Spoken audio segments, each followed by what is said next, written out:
Amados, nós estamos no tempo nos últimos 5, 6 meses, podemos dizer assim, na nossa vida, muitas vidas e famílias e empresas vendo dias de desconstrução, né? Porque muita coisa teve que mudar devido à Covid, né? E algumas coisas mudaram drasticamente, né? A escola, por exemplo, foi radical as mudanças que nossos filhos estão tendo. Empresas, relacionamentos.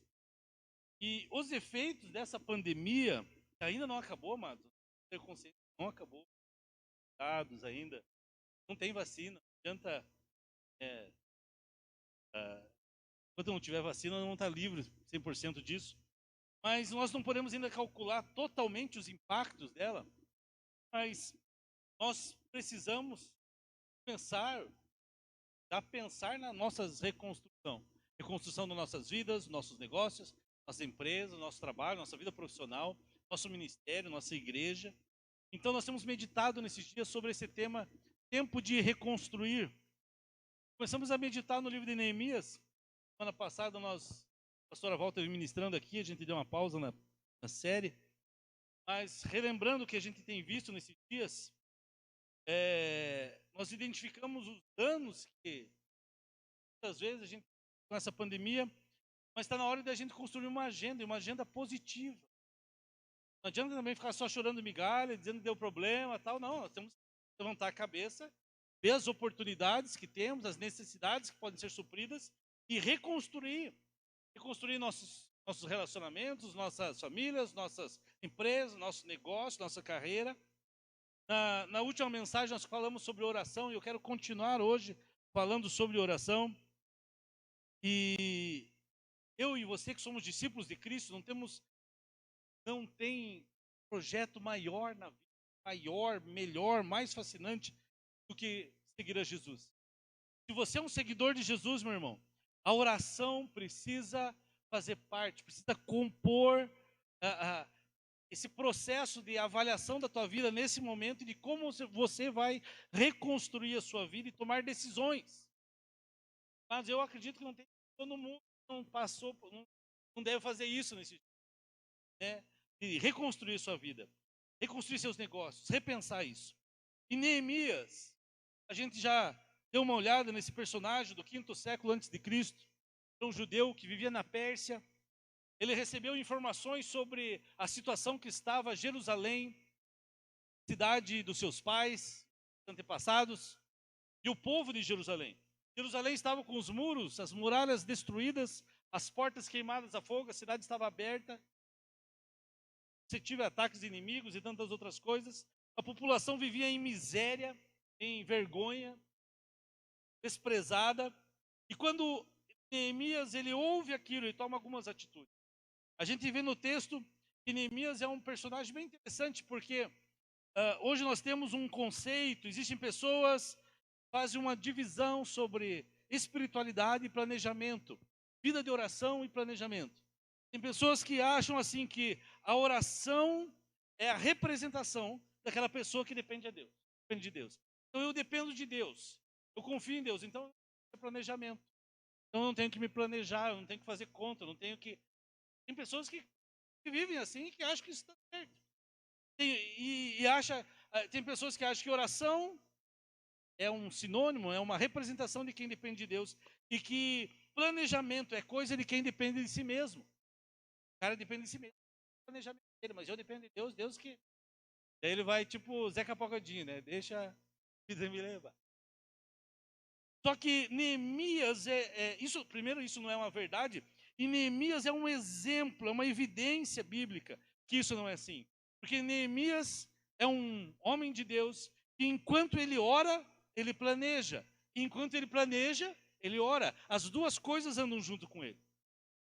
Esse era o contexto da oração de Neemias. E Neemias, quando ele ouve a situação que estava o seu povo, a sua cidade, a Bíblia diz que Neemias, quando recebeu aquela informação, então, primeira coisa, ele recebeu a informação, Deus falou com ele através de uma conversa. Hoje nós conversávamos com a Karina sobre algo que na internet, que ela viu na internet, falei, olha, Deus fala de formas ordinárias. Às vezes é um vídeo, um comentário, algo que você vê, opa, Deus está comigo aqui. E Neemias aí, movido de compaixão, a Bíblia diz que ele, quando ele ouviu as notícias de como estava a cidade, ele sentou-se, chorou, ou seja, movido de compaixão, ele escutou aquilo, e Neemias começa o quê? A orar. Só que ele não ora hoje e amanhã, ele vai lá fazer algo. A Bíblia diz que ele ora de novembro, os primeiros versículos aqui fala que ele ora de novembro até abril. Quisleu, no calendário, metade de novembro, Quisleu, até abril, que é Nissan no calendário hebraico. 4 meses, tá, de abril ali. 4 a 5 meses orando para entender o que deveria fazer. E aí o que a gente percebeu numa das mensagens? Quando você persevera em oração, a oração te dá clareza. E aí Neemias recebeu clareza. Depois de 4 meses de oração, jejum, ele tem a visão clara agora. Ele sabia, algo tinha que ser feito, ele não sabia o que é. E aí nesses 4 meses de oração, de jejum, ele vai planejando e vai tendo uma direção clara da missão que Deus tem para a vida dele. E aí agora, vai ver, depois a gente vai ver nas próximas mensagens, no capítulo 2, ele inicia sua missão e ele reconstrói os muros de uma cidade. Depois de... Nossa, estão avançados, ela pode voltar. Ah, não, tá certo. É, depois, em 52 dias, ele restaura os muros da cidade. Que levaram mais de 130 anos, o povo estava lá e não reconstruía. Em 52 dias. Mas quando a gente olha, não foi só 52. Planejamento. Houve 4 meses de oração. Houve um planejamento e a missão foi executada bem sucedida. Dentro dessas mensagens, algumas observações que nós fizemos sobre a oração. 3 pensamentos aqui. Que a oração dissipa de nossos corações as vozes da ansiedade, do medo, tornando clara a voz que vem de Deus. Quando você ora, amados, e você persevera em oração, não é aquela oração que você ora hoje e depois esquece, mas se passa 1 mês, 2 meses, 3 meses orando pelaquela mesma causa, a oração, ela tira essas vozes do medo, as vozes da ansiedade que nos impede, às vezes, de progredir. E aí nós começamos, quando perseveramos em oração, isso vai ficando claro e nós ouvimos a Deus. O segundo pensamento é que a oração ilumina as nossas mentes, para que a gente possa discernir os rumores da nossa própria alma e buscar uma segura orientação de Deus. O que são os rumores da nossa alma? Inquietações do passado, coisas do passado que vira e mexe, está lá dentro mexendo. A ansiedade, o próprio medo são rumores da nossa alma. O orgulho dentro da gente, que às vezes impede a gente de reconsiderar, de olhar para trás, de corrigir erros. A insegurança, são rumores, estão dentro da gente. A gente sabe, mas que tem que fazer algo.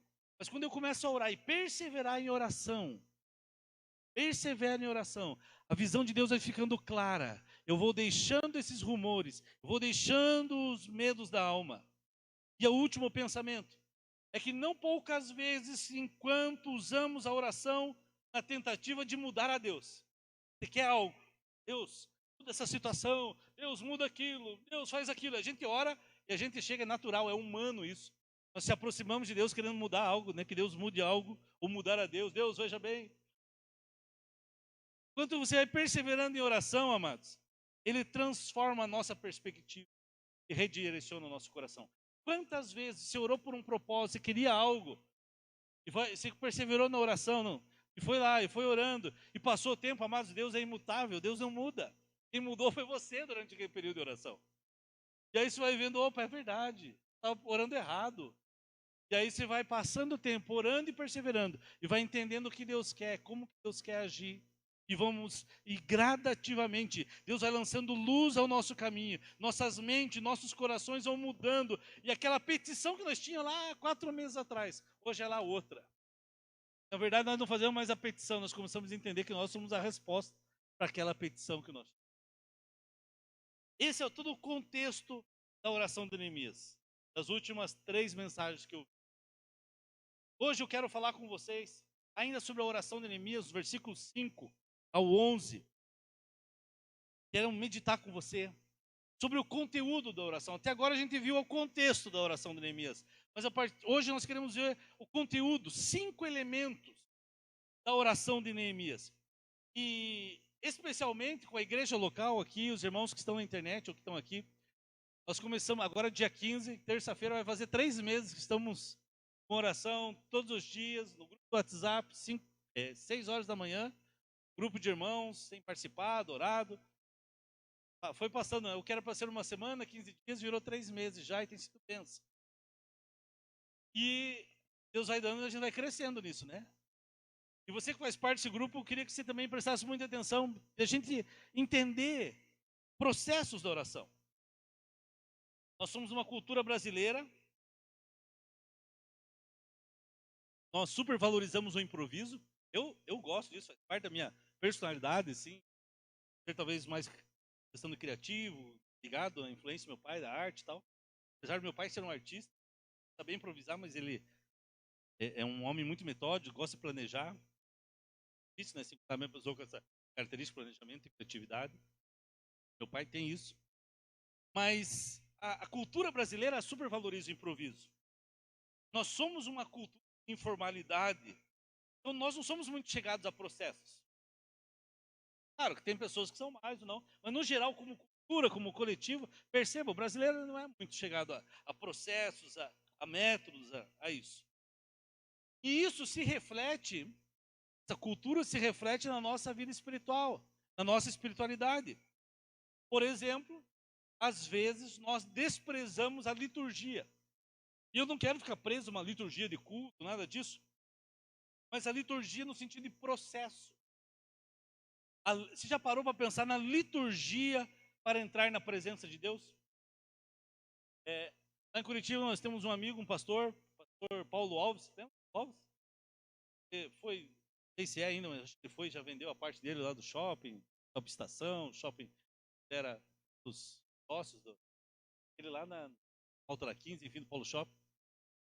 E eu lembro dele, uma vez ele estava ministrando, foi pregar na igreja, lá ele ministrou algo, e ele falou, e ele era militar, né? Ele falou, existe algo chamado liturgia do cargo. Lembro até hoje ele falando sobre isso. O que é a liturgia do cargo? Por exemplo, eu sou prefeito da cidade, presidente, presidente da república. E pode, e aí, sim, tem gente que gosta, que não gosta do presidente, mas às vezes ele fala demais, né? Nosso presidente.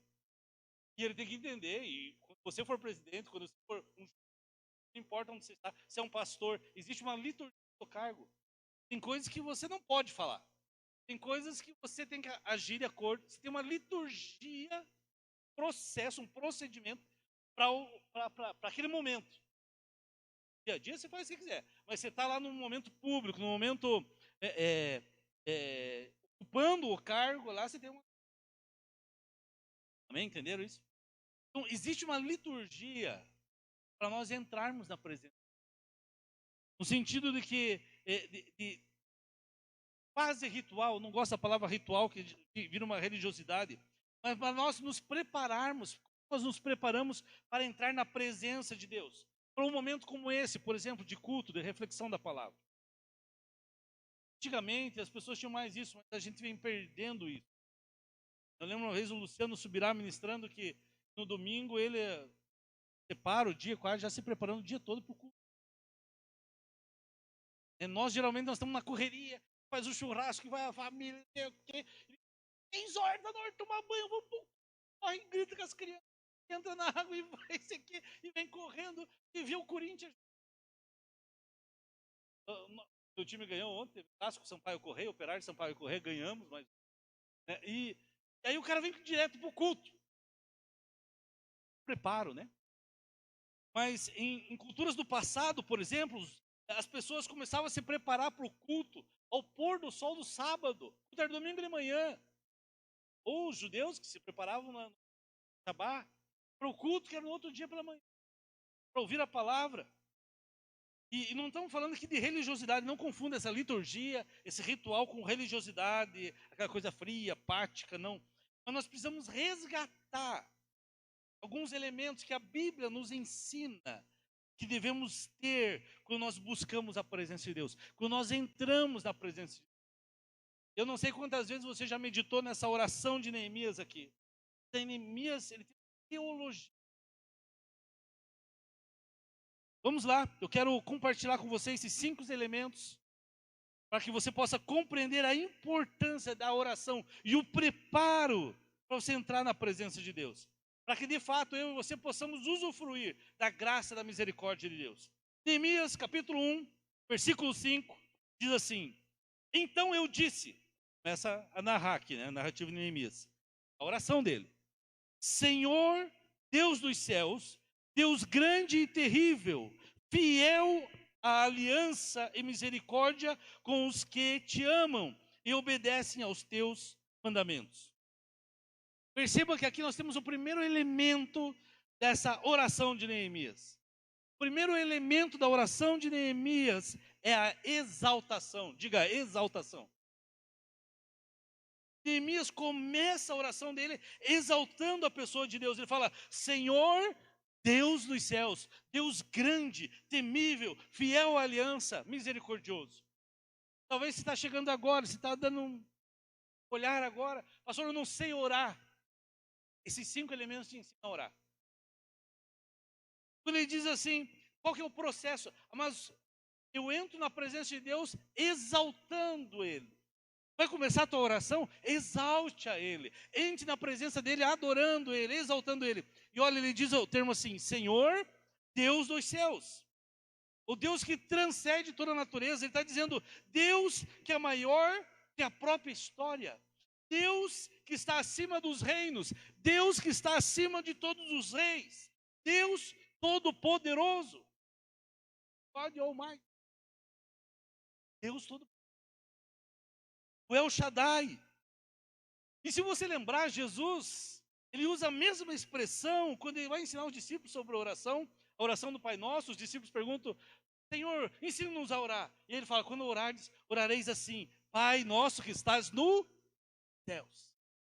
Exalte, ou seja, o Deus que transcende, o Deus Todo-Poderoso, o Deus que está acima de todas as coisas. Só que pelo fato da gente desprezar essa liturgia, no caso aqui da oração, daí a gente chega na presença de Deus, sabe como? A gente confunde. Daí o cara vem para um culto, ou você vai fazer uma oração, nós confundimos isso, e nós fazemos o quê? Nós nos aproximamos de Deus, como se nós estivéssemos indo no McDonald's, se aproximando do caixa do McDonald's, lá, ou do drive-thru, e aí e achando que nós estamos num balcão de prestação de serviços espirituais, McDonald's da fé. Você vai chegar lá, você vai orar, e nós começamos a ver Deus como um menino que está lá do outro lado do balcão, com o chapeuzinho, com o capzinho, que deve servir a gente o mais rapidamente possível, e a gente chega no balcão e diz: Deus, eu quero o número 2 com queijo, sem mostarda e sem alface. Nós chegamos a esse balcão, nós chegamos a Deus e queremos ser atendidos rapidamente, e queremos sair imediatamente, rapidamente após Ele nos... Porque afinal de contas nós temos uma mentalidade mista, de cliente. E vê como a gente traz isso no nosso relacionamento. E a gente começa a orar, você está pedindo, faz um mês que eu oro já e Deus não... 4 meses. E o texto diz que Neemias se coloca na presença de Deus, gasta tempo exaltando o nome de Deus. Então você vai orar, você não chega assim: Deus, eu estou com uma petição aqui, eu tenho uma listinha, eu tenho um negócio aqui, Senhor, veja lá. Não, amado, você entra na presença de Deus exaltando, glorificando, honrando. Entrai pelas portas com ações de graças, com sacrifício, com júbilo. É assim que nós entramos na presença de Deus. Pastor, vamos trocar a ordem do culto, começa com a palavra, depois faz o louvor? Não, porque nós começamos exaltando. E aí, é algo para nós, músicos, pessoal do louvor, músicas que exaltem, que falem quem Ele é. Não é quem nós somos. Nós estamos tristes, cansados, alegres, abatidos, não importa importa Ele. Então, quando você vai orar, exalte a Ele. Neemias fez isso: Deus dos céus, Deus grande, Deus temível, Deus que é fiel. Fiel é a sua aliança. Ele diz: fiel é a aliança que Deus fez com o seu povo. Neemias começa a ter agora a consciência de que ele é frágil. Deus é grande. E ele é pequeno, ele é frágil. Meu irmão, quando você começa a entender isso, começa a orar, começa a exaltar a Deus, dizer da grandeza dele: Deus Todo-Poderoso, Deus infinito, Deus grande, Senhor dos senhores, Rei dos reis. Pai, eu te exalto, tu és grande, tu és poderoso. Sabe o que acontece, amados? A exaltação no nosso tempo de oração ela começa a dissipar do nosso coração, em primeiro lugar, essa cultura consumidora, de só querer as mãos de Deus. A gente vai exaltando Ele.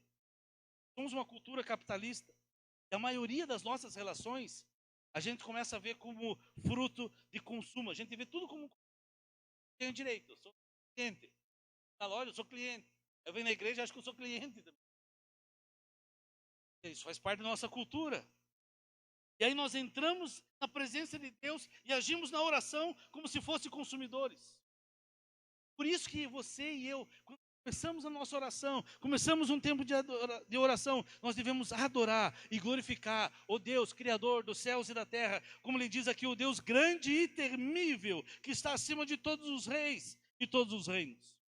E aí tem uma frase para chamar a atenção de você aqui, que diz o seguinte: não é Deus que necessita de nossas palavras de exaltação, mas a nossa própria mente e coração que precisam ser relembrados de quem Ele é.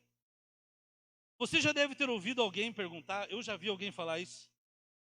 Ah, então, assim, Deus é que nem eu, Deus precisa de elogio, né? Deus precisa que alguém coloque Ele para cima. Não precisa, mas Deus é Deus. Nós cantamos, não cantamos, adoramos, não adoramos. Deus não precisa de você. Eu lembro uma época lá em Curitiba, uma igreja publicou vários outdoors pela cidade. Era o pastor Bandeira lá da Reviver. E os outdoors diziam o seguinte: Deus é Deus sem você. E você, quem é sem Deus? Deus não precisa de você para ser Deus. Ele continua sendo de eternidade a eternidade. Mas então, pastor, por que eu tenho que exaltar Ele? Vai ficar triste se eu não exaltar o ego dele. Vou massagear o ego de Deus, né? Deus precisa. Oh, obrigado. Deus, realmente eu sou bom, eu sou terrível, Deus não precisa. Quem precisa sou eu. Deus não precisa das declarações de amor e exaltação minha, mas eu preciso, minha mente, o meu coração, e à medida que você exalta a Deus, esse exaltar a Deus é declarar quem Deus é, o que Ele faz, o caráter dEle, as nossas mentes, meu coração, ele começa a ser lembrado do tamanho de Deus. E o que acontece? É que quando em oração, a próxima frase, nós declaramos quem Deus é, o poder, o caráter, o nosso problema, a nossa adversidade começa a se encolher diante de Deus. Tem um grande problema para resolver. Talvez você que nos assiste, você que está aqui, tem um grande problema. E aí você vai orar. Sabe o que você faz? Salte, glorifique e comece a ver quem que Deus é. Deus é grande, Deus é temível.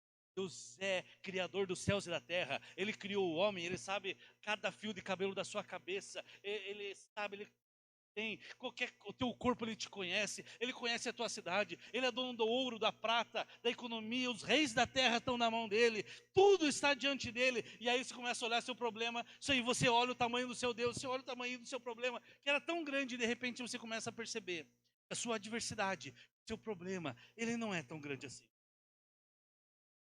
Por quê? Porque você exalta ele. Por isso, irmãos, quando nós estamos aqui no louvor, exalte, glorifique, diga quem ele é grande, ele é poderoso, ele não precisa ouvir isso.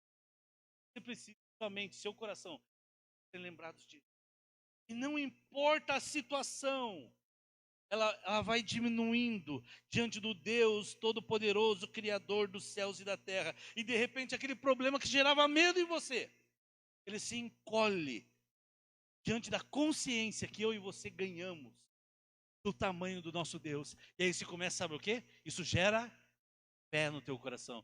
Você começa a falar assim, cara, vou vencer isso, vou ter vitória nisso, porque Deus está comigo.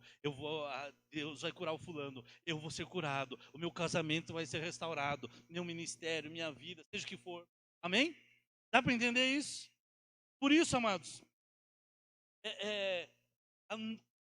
muitas vezes quando a nossa visão sobre Deus é pequena, nosso coração vive aflito, vive incomodado diante de problemas. Por isso, tenha a sua visão de quem é Deus. Leia os salmos, salmos que glorificam a Deus. Faça do teu tempo de oração. Quando nós nos reunimos para orar lá na madrugada, no início da manhã, faça desse tempo um tempo de exaltação. Vai se surpreender o que isso vai gerar no teu coração. Mas depois desse momento de exaltação, Neemias vai recorrer a outro momento. Exaltou, adorou o Deus dos céus e da terra. Versículo 6, a primeira parte.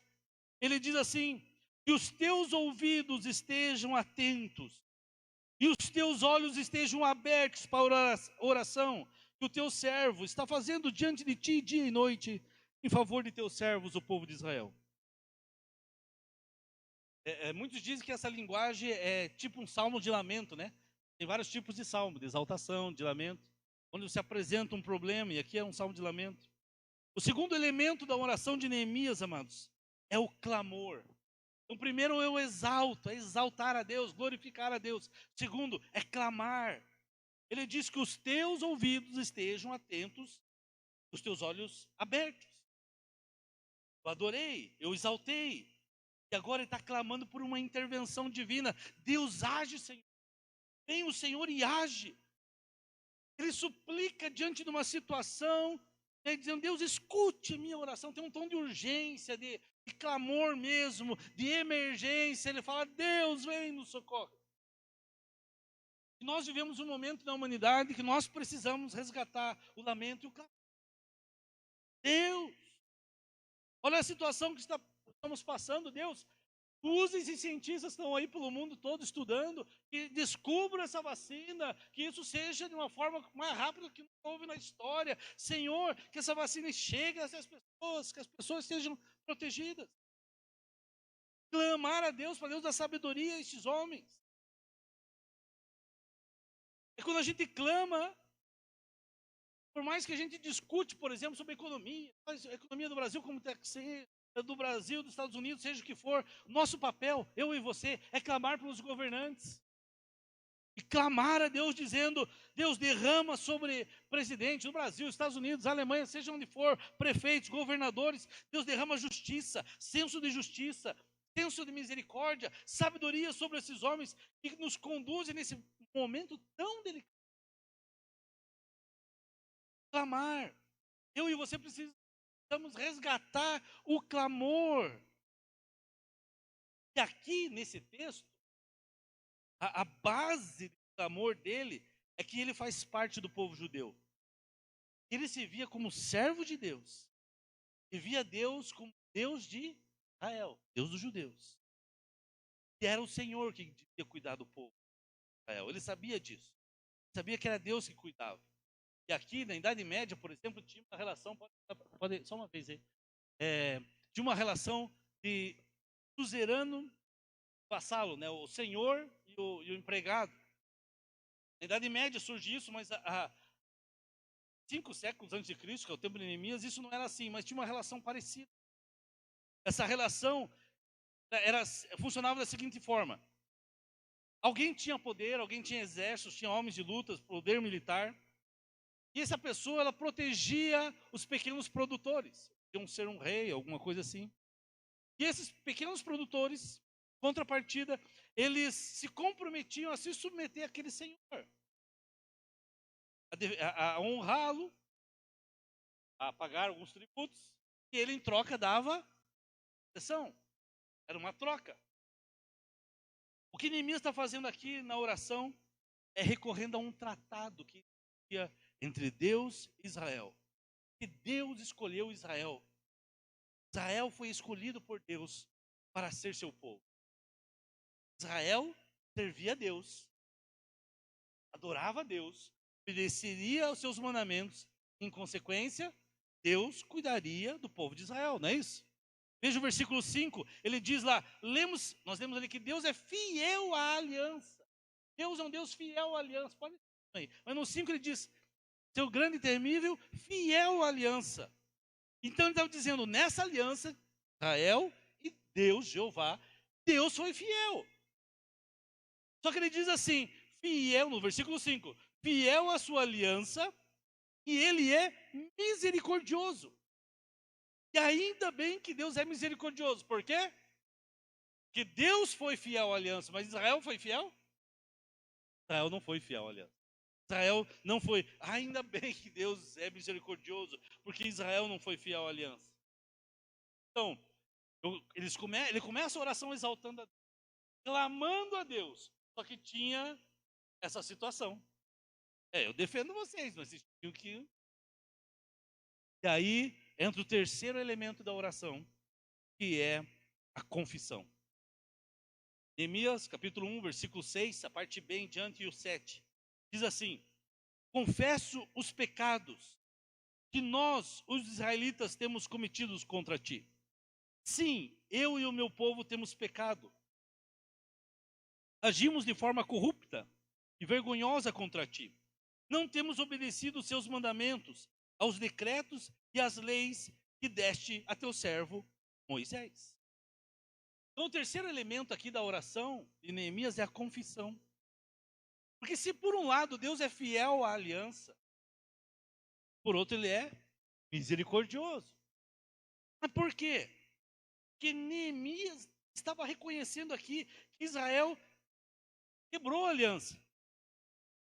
E aí ele faz uma forma nessa oração, uma confissão de pecados. E ele começa dizendo: confesso, eu confesso os pecados que nós.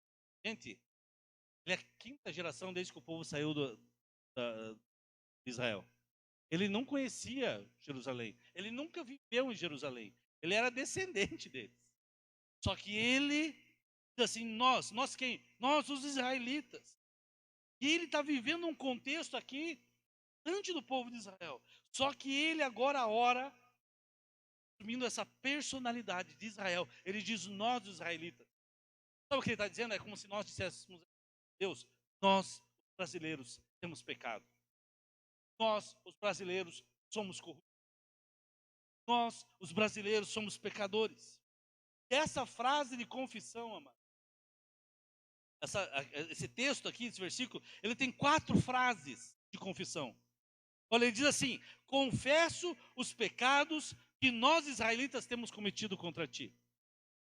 Não era o pecado individual, é o pecado da nação. Se identificou, né? Acho que é esse o termo aqui. Se identificou com os pecados da nação. E ele diz, a segunda frase: sim, eu e o meu povo temos pecado. Neemias não se vê como o sertão da história, o justo, o justão, o pãozão. Ele disse: não, nós pecamos. Lembra de Isaías? Isaías começa a exaltar a Deus. E quando ele contempla a grandeza de Deus, antes dele ver a grandeza de Deus, a santidade de Deus, você estuda Isaías, Isaías diz assim: ai de vós pecadores, ai de vós não sei o quê, ai de fulano, ai de Etiópia, ai de que, ai de vós.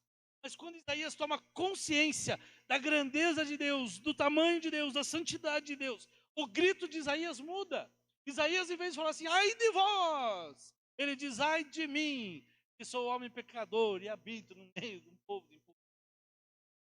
Ai de mim! Isaías começa a dizer: eu e o meu povo. E aí ele diz assim: agimos de forma corrupta e vergonhosa contra ti. Esse termo, forma corrupta, está associado a pecados de ordem social, dinheiro, recursos, que deveriam ser destinados aos mais pobres, aos miseráveis, aqueles que precisavam lá em Jerusalém. Os ricos estavam se apropriando. Não acontece no Brasil isso, né? Os juízes, quando julgavam as causas, ficavam do lado dos ricos e não do lado dos pobres. Deveriam ser cuidados e preservados por eles. E aí, quando a gente lê os profetas do Velho Testamento, a grande maioria deles fala de um problema social em Israel. O que era? A falta de justiça. Não havia justiça entre o povo. Sabe o que era isso, amados? Algo que a gente chama de corrupção estrutural. A corrupção se tornou estrutural. Neemias passa um tempo, olha para trás, a história de Israel, e ele reconhece que existe essa forma de pecado na nação. E aí a quarta frase dele: não temos obedecido os seus mandamentos. Quais mandamentos? A lei de Moisés. A lei de Moisés. Mas eu quero te chamar a atenção aqui para 2 frases. Quando ele diz assim: nós, diga nós. Primeira pessoa do plural, nós, os israelitas. Ele está dizendo: eu e o meu povo. Eu quero fazer uma analogia cabe para nós, brasileiros e brasileiras, você que está assistindo, você que está aqui. Nos últimos anos, amados, meses, nos últimos anos, o Brasil se dividiu, né? O Brasil é um país dividido, polarizado entre esquerda e direita. E nós temos vivido isso. E muitos apontam assim, o fruto no Brasil está sofrendo, é fruto do pecado de A. O Brasil está sofrendo porque é fruto do pecado de B. Tem gente que fala assim, o Brasil está passando porque está hoje, porque é 16, sei lá quantos anos do PT. Não, o Brasil está passando hoje porque é esse governo aqui, ou os militares que governaram no passado. É fruto de A, é fruto de B. Deixa eu te dizer algo. Quero que você leia essa frase, a próxima frase que vai aparecer ali. Nós não estamos diante de um pecado cometido pela esquerda ou pela direita por gerações passadas ou pela geração atual. Nós estamos diante de um pecado estrutural que permeia a nossa cultura e instituição, e isso demanda uma confissão humilde de todos. Amado, pelo amor de Deus, para de achar que todos os problemas do Brasil é culpa da esquerda. Para de achar que todos os problemas do Brasil é culpa da direita, é culpa de A, é culpa de B. Porque se eu e você, como cristãos, agimos assim, nós estamos agindo errado. Porque Neemias ele não fala, a culpa é do governo de Joaquim, ou os governos passados que pecaram. Ele não faz isso. O que ele fala? Nós temos pecado. O pecado é nosso, não é de A, não é de B, não é de partido A, não é de área B, não é nada disso. E a gente vê crente falando, crente se degladiando. Enquanto nós estivermos no nosso país e nós atribuirmos os problemas sociais do Brasil, a injustiça ao outro, nós vamos continuar como estamos. Porque eu e você, como cristãos, nós não podemos pensar ideologicamente. Nós temos que pensar biblicamente. Se você pensa que os problemas sociais do Brasil é culpa do outro, você está agindo ideologicamente e não biblicamente. Enquanto a gente insiste em enfatizar a culpa do outro, nós estamos submetendo as nossas mentes e o nosso coração a uma ideologia e não uma teologia. Vocês me compreendem? Amém? Mas Neemias não disse que o problema de Jerusalém foi gerado pela direita ou pela esquerda ou pelos governos anteriores. Mas ele está dizendo o seguinte, Jerusalém passa porque passa, está com os muros destruídos, a cidade destruída, pobres, miseráveis. Sabe por quê? Por causa do povo.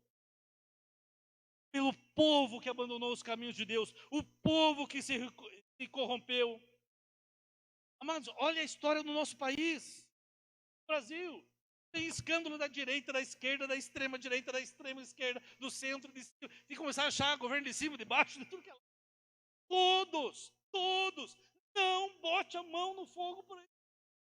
Ore por eles, interceda por eles, mas tem escândalo de todos os lados. Por quê? Porque o pecado do nosso país é estrutural.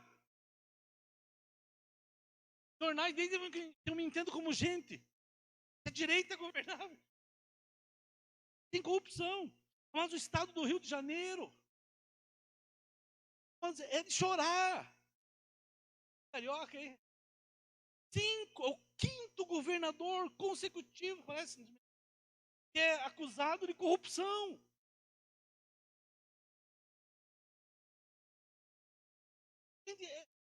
Multiplica isso por 4 anos, cara, é 20 anos de corrupção. Mais, né? Mais isso. Pessoas pobres, miseráveis que vivem lá, precisam de ajuda e os caras estão roubando. Sabe por quê? Porque o problema é sistêmico. Pastor, mas o que nós, povo de Deus, crente, temos a ver com isso tudo? O que a gente tem que fazer? Primeiramente, não ache que os problemas do mal, da injustiça, são problemas do outro. Não sejamos arrogantes e dizer, ai deles. Não, amados. Vamos orar a Deus, clamar a Ele, confessar e dizer assim, ai de nós, Senhor, ai de nós. Nós somos um país corrupto, depravado, nós pecamos, temos nossos pecados individuais, confesse a Deus. Ele vai te dar socorro. Cada um de nós tem que. mas também confesse os pecados da nação. Deus, tem misericórdia de nós, ai da nossa cidade, ai do nosso estado, ai do nosso país. Nós temos andado longe dos caminhos de Deus. Nós, brasileiros, temos andado longe dos caminhos de Deus. Amados, 15 dias atrás, esse último mês ai de nós católicos, ai de nós evangélicos. Teve padre que roubou milhões da igreja católica. Tem pastora acusada de assassinato e corrupção contra o marido lá. Acabou esse negócio. Ai de nós, Senhor, ai de nós. Precisamos ser humildes e confessar. Vai orar, exalte, clame, confesse. E aí nós percebemos o outro elemento da oração de Neemias, que é tão importante para a gente entender a confissão. É o quarto elemento da oração, aqui versículos 8 e 9. O quarto elemento da oração de Neemias é a promessa. Ele diz assim: lembra-te agora o que disseste a Moisés, teu servo. Se vocês forem infiéis, eu os espalharei entre as nações. Mas se voltarem para mim e obedecerem os meus mandamentos e os puserem em prática, mesmo que vocês estejam espalhados pelos lugares mais distantes, debaixo do céu, e de lá eu vos reunirei e os trarei para o lugar que escolhi, para estabelecer o meu nome. Olha o que Neemias 1,8 diz. Ele diz: lembra-te agora do que disseste a Moisés, teu servo. O que Neemias está fazendo? Vai trazer a oração agora. Vai trazer as promessas de Deus. Senhor, lembra do que o Senhor prometeu a Moisés. E é interessante, porque ele fala como se Deus precisasse lembrar, né? Não lembro, Moisés. Neemias, o que é? Me lembra aí. Você acha que Deus precisa ser lembrado de algo? Mas espero que não. Deus não precisa se lembrar. Só que Neemias aqui está elaborando o argumento dele da oração, né? E ele vai trazer primeiro uma promessa de punição. Porque ele fala, né? Se vocês forem infiéis, eu os espalharei. Então ele lembra primeiro a promessa de punição. E depois a promessa de disciplina. Ou melhor, depois é de restauração. Então primeiro ele traz uma promessa de punição, de disciplina. E ele diz: Deus, está certo. Está certo o que o Senhor está fazendo, o povo merece mesmo, nós desobedecemos, nós fomos corruptos, nós nos corrompemos, nós fechamos os olhos para as injustiças, para os corruptos, para os pecados. Então o Senhor está certo o que o Senhor está fazendo. Ele lembra essa promessa de Deus de disciplinar o seu povo. Mas depois ele lembra o processo de restauração. Ele lembra, mas o Senhor também prometeu restaurar. Veja, primeiro a promessa de disciplina. Se vocês forem infiéis, eu espalharei vocês entre as nações.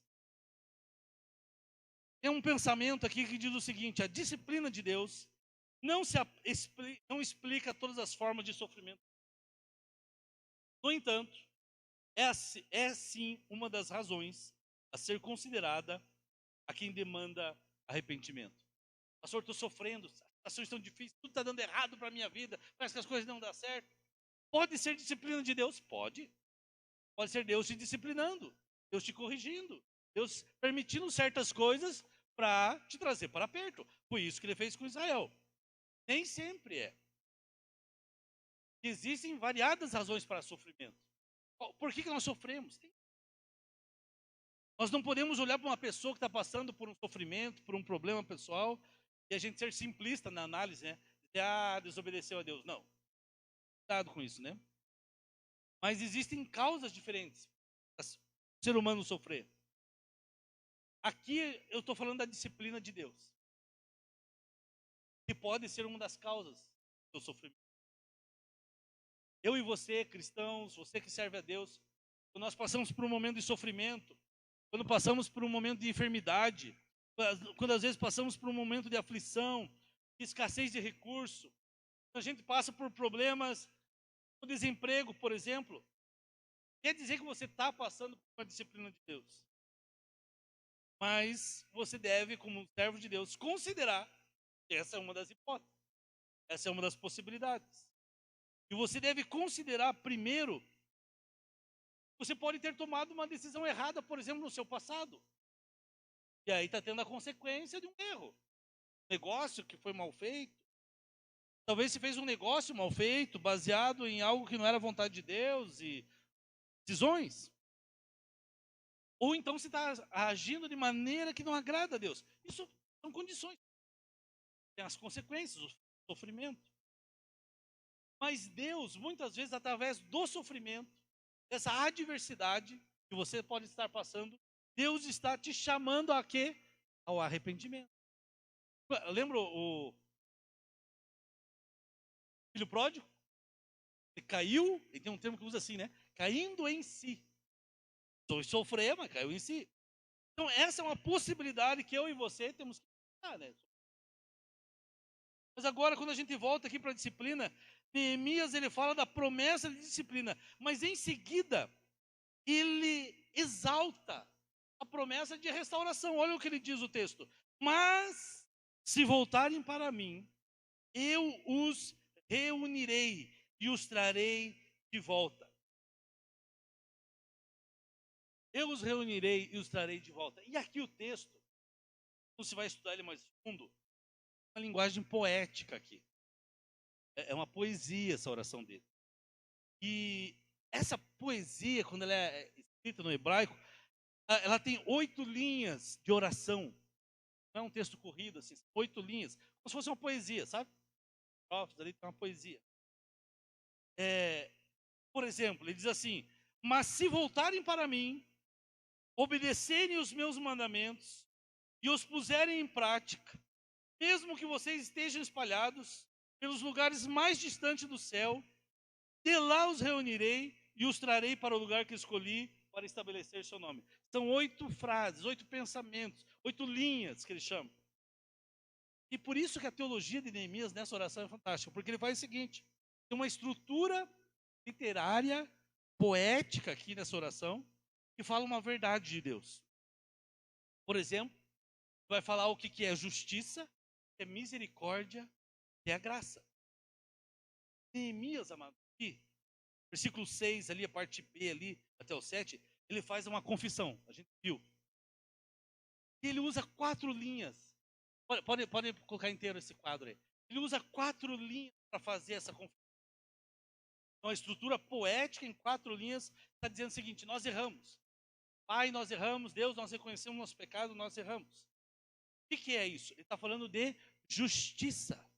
E o que é justiça? Justiça é quando Deus nos pune. É quando Deus nos dá o que nós merecemos.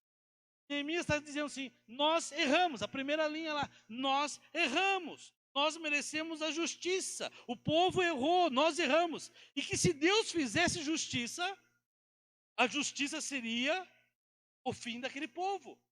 Porque o povo errou. Entendido? 4 linhas ele usa. Mas Deus se manifesta com disciplina, com correção, convite à volta. E aí você vai perceber o que? Ele usa mais 4 linhas de confissão e 4 linhas de pecado. Falando do pecado. Mas a disciplina é inferior. Sabe quantas linhas ele usa? 2 linhas. E isso manifesta o quê? A misericórdia de Deus. Porque o que é misericórdia? Misericórdia é quando Deus deixa de dar aquilo que a gente merece. Eles mereciam acabar como povo. Deus deixa de dar aquilo que merece, porque Deus é misericordioso, porque nós merecemos a morte eterna, e Deus deixa de nos unir com a morte eterna, porque Ele é misericordioso. Porque diante dos erros históricos do povo de Israel, diante dos erros do nosso povo, o que nós merecíamos era que Deus nos abandonasse na história. Mas Deus, Ele é misericordioso, e Ele, o que Ele faz? Ele não nos abandona, porque Ele é misericordioso, Ele nos disciplina. Só que a disciplina dele não dura 4 linhas, 2 linhas. Percebeu isso, amados? Está fazendo uma comparação. 4 linhas de pecados, 4 linhas de confissão. Pecado é desse tamanho. Eu vou disciplinar você. Imagina, se eu pequei isso, aí Deus disciplina. Vai ter um leve corretivo aí para você se ajustar. E a disciplina é mais amena que o pecado, para nos convidar ao retorno. E aí, quando Neemias fala da restauração, que está ali no versículo 9, ele usa 8 linhas. Sabe o que é isso? Graça de Deus. O que é graça? O povo não merecia tanto que eles confessam que não mereciam. E Deus chama o povo de volta agora à disciplina. O que Deus oferece para esse povo é muito maior do que aquilo que eles tinham antes. E Deus, ele é misericordioso, mas ele é gracioso. Essa é a relação que Deus tem comigo. Essa é a relação que Deus tem com você. Quantas vezes nós tomamos caminhos, mas Deus nos disciplina para nós voltarmos a Ele, para voltarmos ao primeiro amor. Deus nos disciplina para ficarmos mais perto dEle, para voltarmos para os seus caminhos. Deus nos disciplina. Deus nos traz de volta. E Ele promete que vai restaurar a minha e a sua vida. Eu não sei qual que é a tua situação hoje, eu não sei qual estado que você está hoje, não sei o que você cometeu no seu passado, no passado recente, distante. Mas nós já podemos ter cometido pecados, decisões erradas na sua vida. Talvez pessoas falaram o que não deveriam falar, tiveram relacionamentos que não deveriam ter tido, sabe, de família, enfim. E aí o inimigo tenta convencer. Não tem mais jeito. Acabou. Não tem jeito, não tem recuperação, não tem como restaurar. E nós pensamos, nós falamos, não tem mais jeito. Só que essa estrutura poética de Neemias está dizendo o seguinte: tem, porque a graça é muito maior que a disciplina. Deus pode restaurar todas as coisas. Quando nós confessamos ao Senhor e reconhecemos os nossos pecados e os nossos erros. Quando nós acolhemos a disciplina amorosa de Deus. Quando você está disposto a voltar para Ele, tudo se faz novo. Meu irmão, presta atenção nisso. Não existe pecado, não existe culpa que seja maior que o poder da graça de Deus sobre sua vida. Não existe pecado, não existe culpa e não existe consequência do pecado e da culpa que possa superar o poder da graça de Deus sobre a mim e sobre a tua vida. É isso que Neemias está nos mostrando aqui. Que nós servimos a um Deus que estende as suas promessas e a sua promessa de restauração é muito maior. E aí nós partimos para o quinto e último elemento da oração, que é a rendição. Versículos 10 e 11. Neemias termina dizendo assim: estes são os teus servos, o teu povo. Tu resgataste com o teu grande poder e com o teu braço forte. 11 ele diz: Senhor, que os teus ouvidos estejam atentos à oração deste teu servo e à oração dos teus servos que têm prazer em temer o teu nome. Ele continua. Neemias aqui está saindo de uma oração de 4 meses. Faz uma oração, talvez sim, muito objetivo para o dia que a gente vive hoje. Ele diz: a oração deste teu servo, a oração destes teus servos, que tem prazer no seu nome. Veja bem, amados, Neemias começou exaltando a Deus. Aí ele clamou pela intervenção divina. Ele confessou a sua culpa e se identificou com o pecado do povo, a culpa do povo. Ele não ficou só apontando, é culpa deles, é culpa deles. Não, é culpa nossa. É minha culpa, é culpa nossa. E aí ele relembrou no seu coração as promessas de Deus, tanto de corrigir, de disciplina, como de restauração. E aí, diante de tanto amor que Deus manifesta, dizendo: mas se vocês voltarem, se vocês me abandonarem, mas deixa eu lembrar vocês, mas se vocês voltarem, se vocês mostrarem, der aquela olhadinha de lado, Deus está dizendo assim: eu vou buscar vocês, não importa onde você esteja, aonde se vocês estiverem espalhados por todos os céus, por toda a terra, eu vos buscarei. E aí, sabe o que acontece?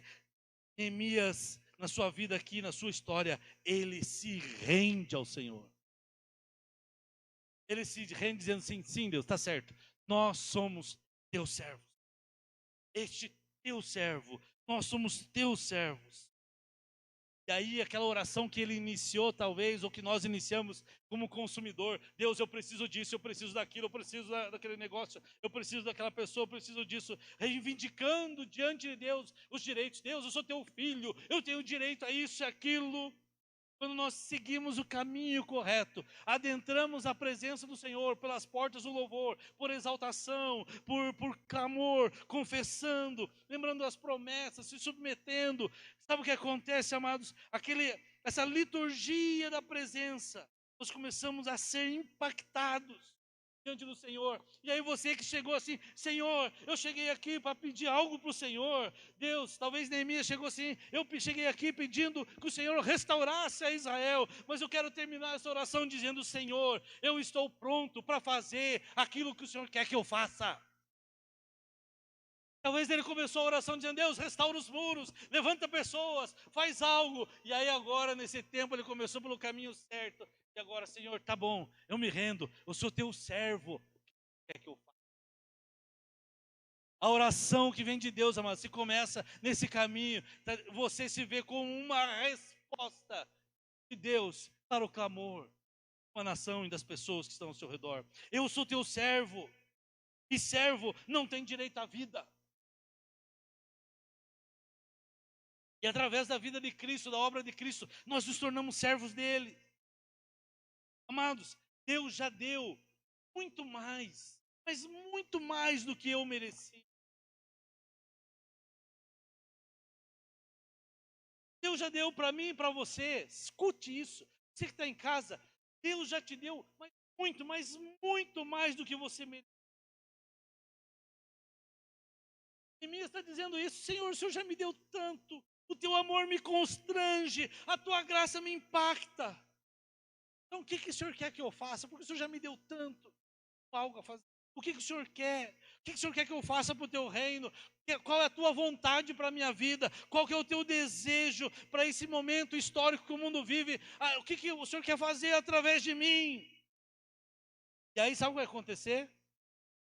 Dá início a missão de Neemias. A missão de Deus na vida de Neemias, que é o capítulo 2.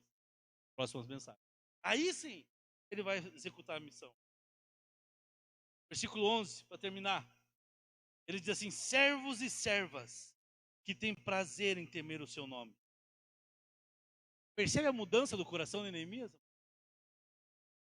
Deus, você começa a orar, por isso, amados, não chegue já orando, Deus, eu preciso disso, eu preciso daquilo, Deus, coloca a vida do fulano. Não, adore ele, exalta ele, diga quem ele é. O coração vai, primeira coisa que vai acontecer, os problemas vão se tornar pequenininhos. Vai gerar fé em você.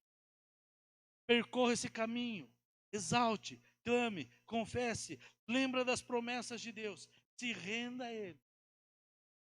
Talvez aquela oração começou de um jeito, ela vai terminar de outro, né? Opa, eu estava pedindo errado. Neemias começa a oração de um jeito, 4 meses antes. Quando ele termina 4 meses depois, ele está prostrado diante do Senhor, dizendo o que o Senhor quer que eu faça. Talvez, muitas vezes, nós entramos diante de Deus em oração, dizendo para que Deus faça aquilo que a gente quer. Quantas vezes nós já entramos na presença de Deus para dizer o que nós queremos que Ele faça? Parece que inverte o papel, né? Nós somos Deus e Ele é o certo. Deus faz isso, Deus faz aquilo. Mas quando nós seguimos o protocolo certo, talvez é melhor do que liturgia, né? O protocolo certo, a liturgia certa, o processo certo. Nós entramos na presença de Deus com o coração de Neemias e somos movidos não mais aquilo que nós queremos que Deus faça, mas para o final da oração, nos colocarmos na mão de Deus, dizendo: mas Deus, quieta teu coração nessa noite. Para pontuar, finalmente, quero que você faça isso essa semana, te dar uma tarefa. Quero convidar você a essa semana dar esses 5 elementos na sua oração. O pessoal do WhatsApp, os irmãos do grupo de oração, começar exaltando.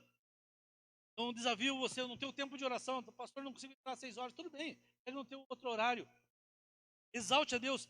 Olha, faça isso, escreva num papel isso. Tem lá na tela isso.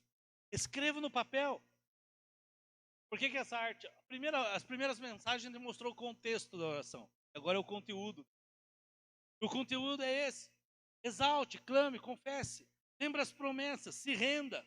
Então anote num papel, coloque no meio da sua Bíblia, coloque no seu celular, hora de orar, eu vou ter um protocolo. Se você pegar o Pai Nosso segue, sabia que segue esse protocolo aqui? Essa liturgia, Pai Nosso que está no céu, santificado o teu nome, venha o teu reino, a tua vontade. Perdoa nossos pecados. Mesmo protocolo. Jesus, quando ele falou, quando vocês orarem, orareis assim, não é para orar algo decorado. Tem um caminho da oração, tem uma liturgia, tem um protocolo, tem um jeito. Eu não entro na presença de Deus em qualquer jeito. Eu não posso entrar diante de um juiz de qualquer jeito. Eu não posso ir a uma audiência com o prefeito, com o presidente de qualquer jeito.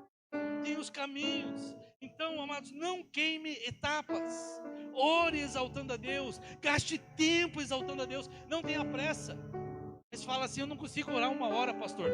Vai ver se você vai faltar tempo. E aí em seguida, coloque o seu clamor.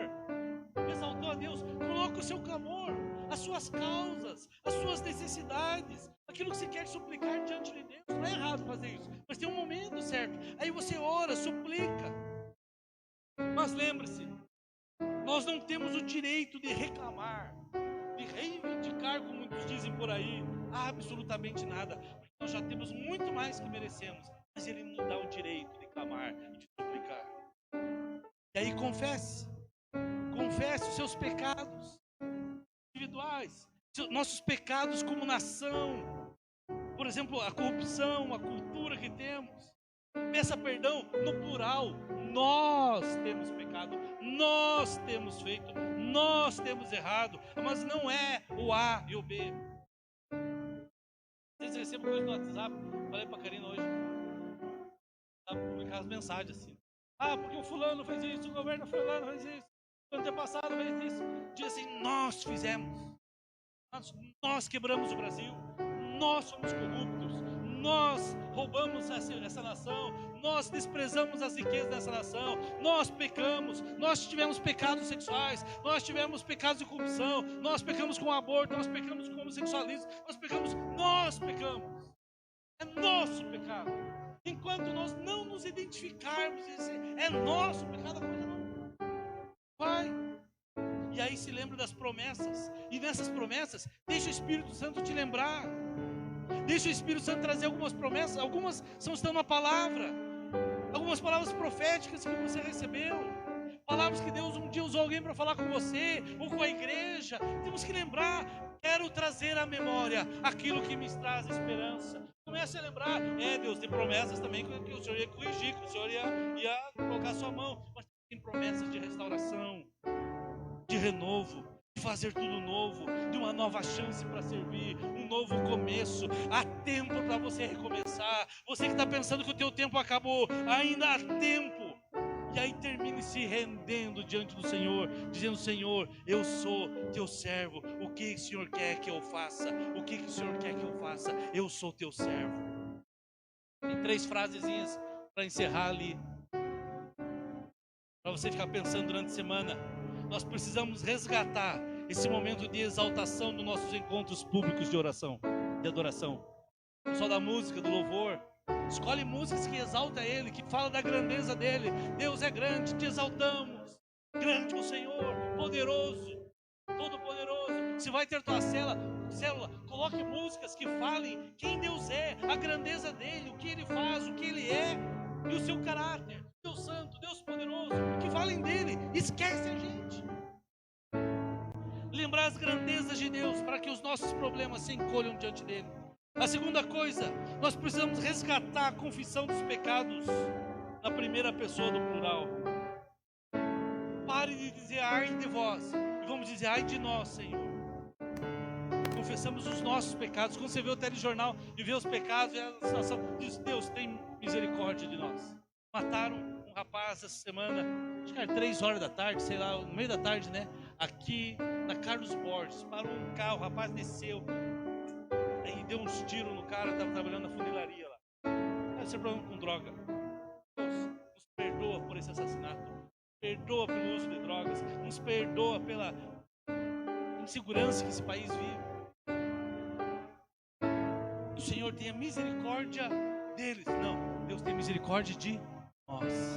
Em último lugar, nós precisamos resgatar as nossas orações, essa capacidade de perceber o amor, a graça de Deus, que nos constrange até mesmo em nossas orações, dizendo: Senhor, eu sou teu servo, o que quer que eu faça? Vamos ficar em pé e vamos orar e vamos colocar em prática. Senhor, chega, eu pedi para o Senhor fazer, Senhor. Vamos dizer: Senhor, o que o Senhor quer que nós façamos? Você na sua casa, pare de dizer: Senhor, faça isso, faça aquilo. Pergunte para Ele o que o Senhor quer que eu faça. Qual que é a tua vontade para nossas vidas? Senhor, nós nos colocamos diante do Senhor, diante de Ti nesta noite, Pai, e dizemos a Ti, Senhor, que nós reconhecemos a Tua grandeza, Teu poder, Teu senhorio, que Tu és grande e temível, Deus forte e poderoso, que o Senhor é o Senhor dos exércitos, o Deus grande em batalhas, o Deus grande e temível. O Senhor é o Jeová Tsiqueno, a nossa justiça, que o Senhor é Jeová Rafá, o Senhor que cura. Senhor, Tu és o Senhor Jeová Larrói, o nosso pastor. Senhor, Tu és o nosso Deus, grande e temível, Criador dos céus e da terra, poderoso, excelso, majestoso. Tu és santo, Tu és perfeito, Tu és justo, Tu és digno, Senhor. E que cada situação que os Teus filhos tenham diante do Senhor, nós apresentamos agora a Ti, e sabemos que o Senhor é poderoso para responder a cada clamor, a cada súplica, a cada necessidade, e trazer o Seu poder, e trazer transformação que os Teus filhos necessitam. Pai, nós suplicamos a Ti, clamamos a Ti, Senhor, confessamos os nossos pecados, Pai, reconhecemos que somos pecadores, que temos pecado, e reconhecemos a nossa nação, os pecados da nossa nação, os pecados de corrupção, os pecados, Senhor, imorais, de sexualidade, pecados imorais. Senhor, nós nos identificamos e dizemos: somos culpados. Pai, mas a Tua graça estendida sobre nós, perdoa-nos, Senhor, que os nossos olhos estejam sobre essa nação, e quando nós vermos alguma injustiça, nós clamamos: ai de nós, Senhor, tenha misericórdia de nós.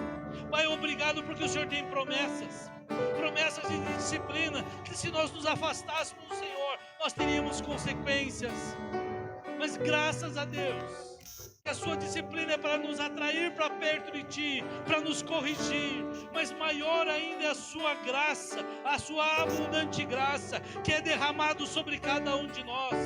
Senhor, nós cremos na restauração. Faz tudo novo na vida dos meus irmãos.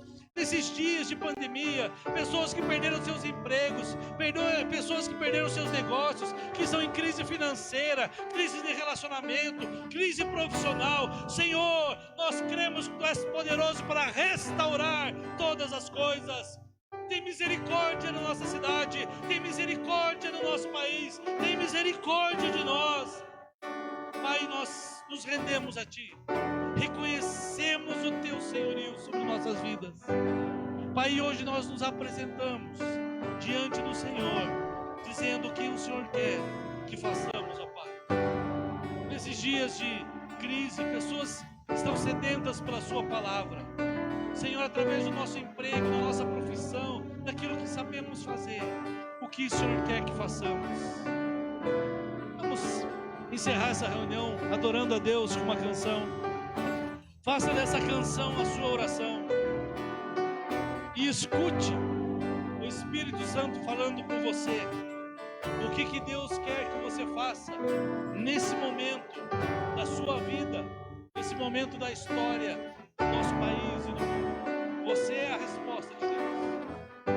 Você é a resposta para a oração que você estava fazendo. Você é a resposta de Deus. Vamos adorar a Deus.